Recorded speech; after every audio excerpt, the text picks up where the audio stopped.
Bring us to our question of the day, the importance of CPR and AED training. Yeah, we asked you if you are CPR and AED certified, and if so, what motivated you to do so? Our digital anchor, Stephanie Haney, has your responses. She's been looking at them today.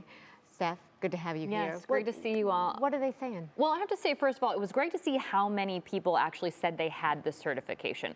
A lot of people listed it as a work requirement, and not just in the fields that you might think. I found this interesting. Michelle is our first response. She's a dental hygienist, and in order to keep her license, she has to recertify with CPR and AED training every 2 years. Not something that I was aware of. Our next response comes from Robert. This is also a work story, a little bit different though.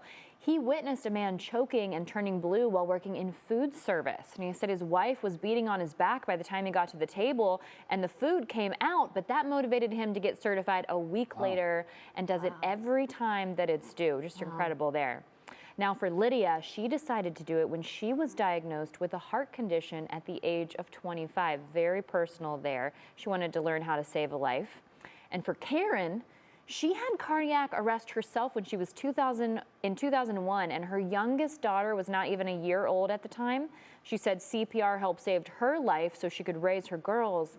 And now she's certified, and her oldest daughter, Katie, is too. She's the GM of an Aqua Tots swim school, so has to be certified there. Now, in our 3 News in the Afternoon Facebook group, we got a response from Patricia, and this is something that we see all too often. She said her husband collapsed unconscious on the bathroom floor. He was fine after a trip to the ER, but it scared her, so she took a class the very next week. And I'll tell you, we personally had a close friend who had an incident of cardiac arrest, and his wife had to save him, and I was like, that's it.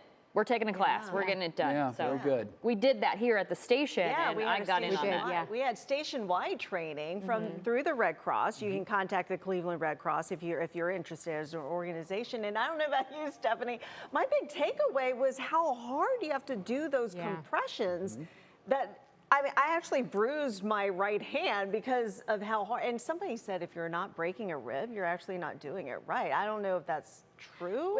They did say, they that said don't be before. afraid to break a rib, because that is kind of the least of the worries at that point. It takes a lot But of pressure.